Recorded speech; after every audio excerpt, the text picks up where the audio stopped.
If you like what I make and want to help out the channel, make sure you subscribe to it, turn on notifications, leave a like on the video below, and comment as well. Thanks for your support, guys. Hey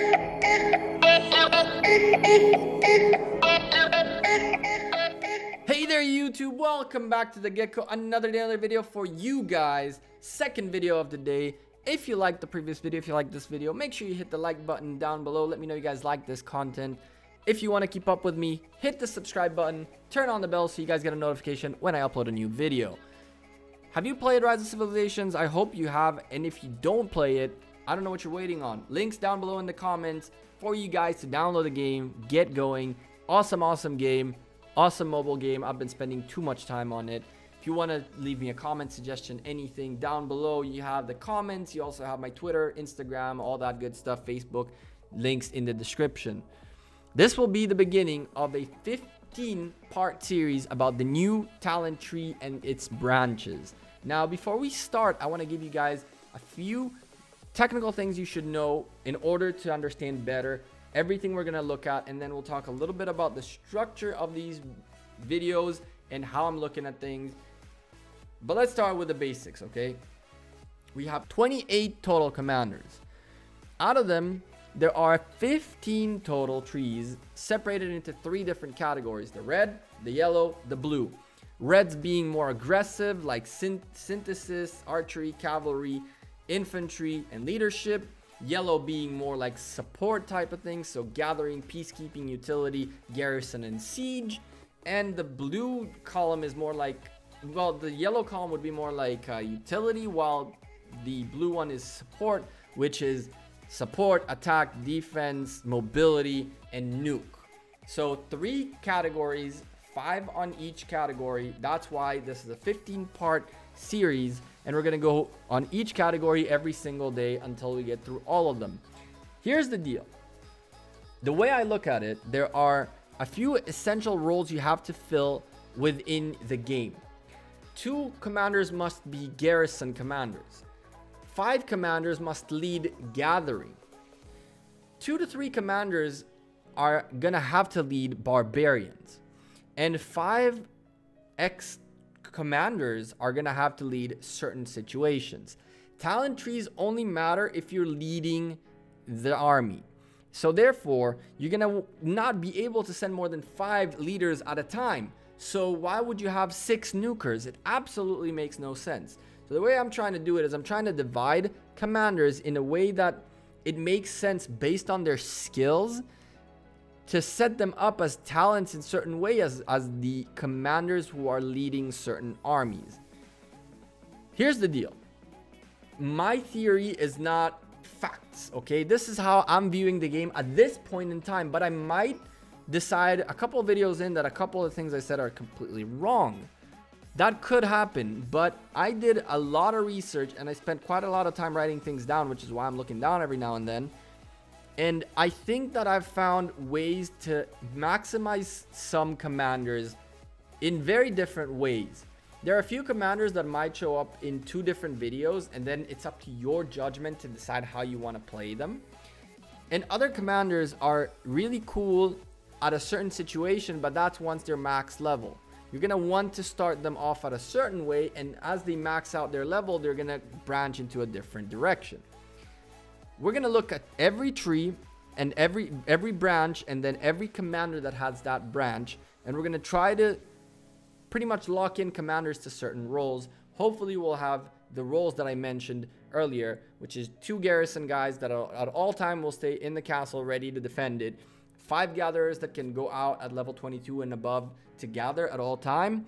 2 to 3 barbarians, whenever we want to attack barbarians and barbarian events, that's what we need, barbarian leaders. And then some troops for attacks and whatever not. We're going to start today with the first tree, which is synthesis.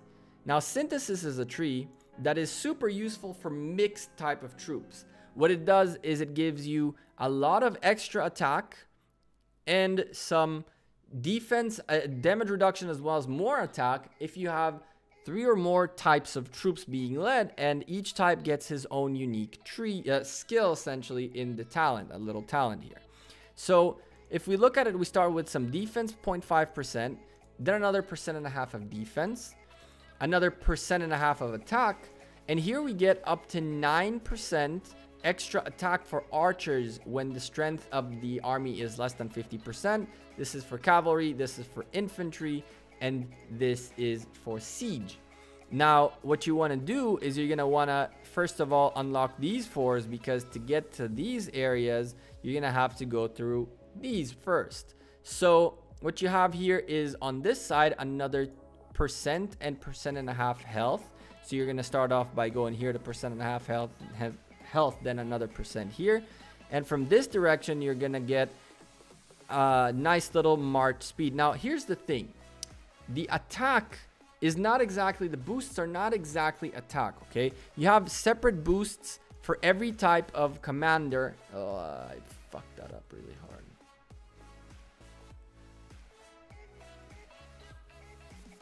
Let's start looking at the first branch we're going to talk about, synthesis. Synthesis is all about mixed troops. Now what it does is it has different types of advantages for different types of troops, as well as talents that require you to have 3 or more types of troops within the army you're sending. So a commander that leads with synthesis is a commander that leads multiple types of troops. Let's look at the tree first, and the tree starts off with defense 0.5%, and then another 1.5% on this side, and then 1.5% attack on this side for all troops. And then we have the 50% of less strength buffs. This one gives attack to archers by 3% up to 9. This one increases march speed of cavalry by 3% up to 9. This one increases the defense of siege by 5%, and this one increases the defense of infantry. So really we have 2 defenses, march speed and attack.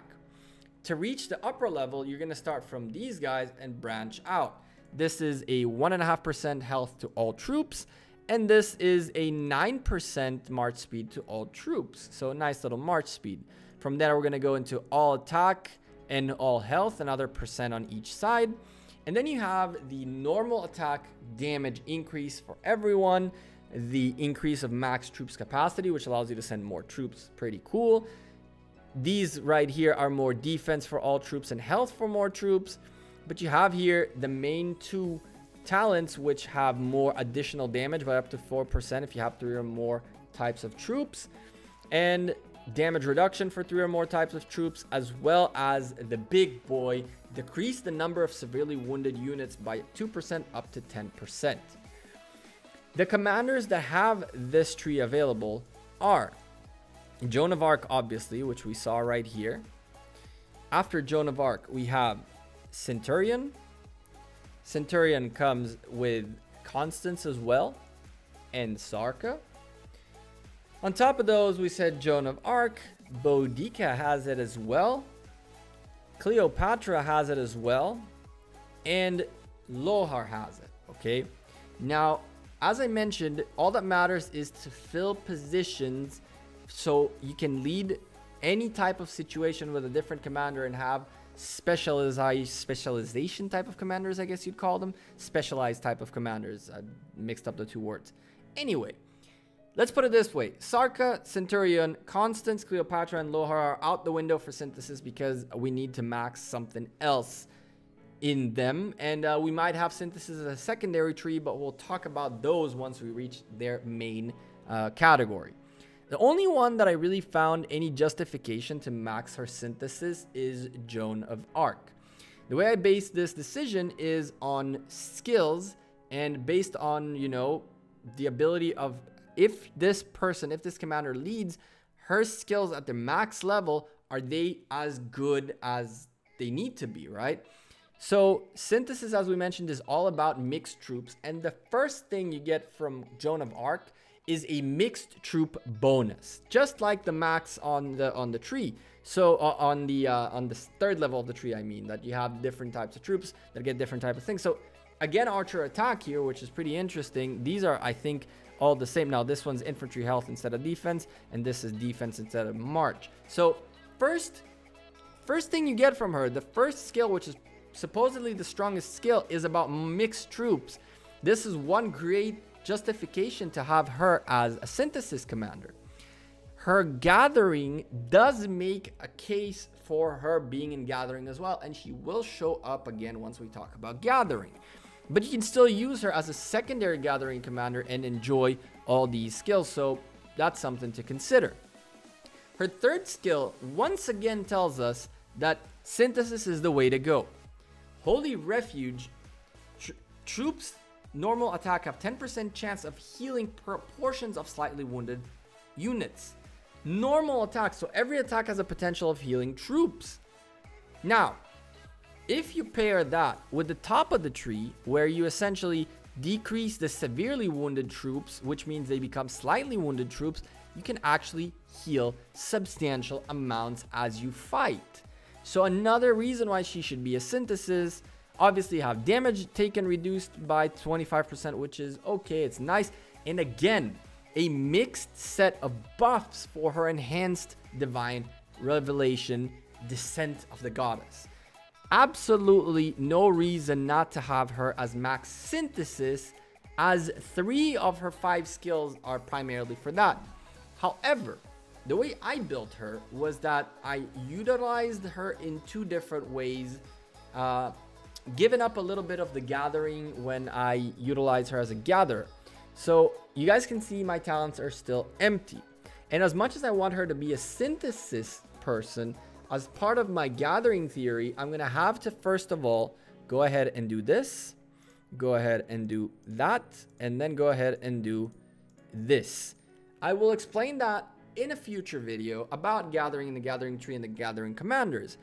But now we can start actually filling in these guys right here, which are our synthesis talents, hoping that when we lead her in a situation where we have mixed troops, obviously my priority is first of all the attack and then the defense on the infantry.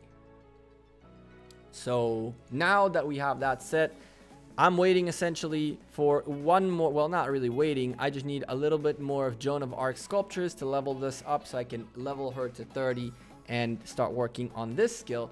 But for now, the way I have her set up is she's going to be a max synthesis with gathering. She's the only one I can really justify to maximize synthesis on.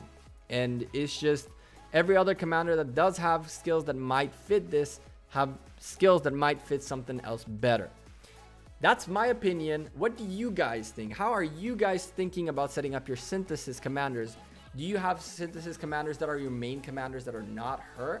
Let me know in the comments below, on Twitter, on Instagram, whichever way you want to hit me up. Facebook, everything is down below.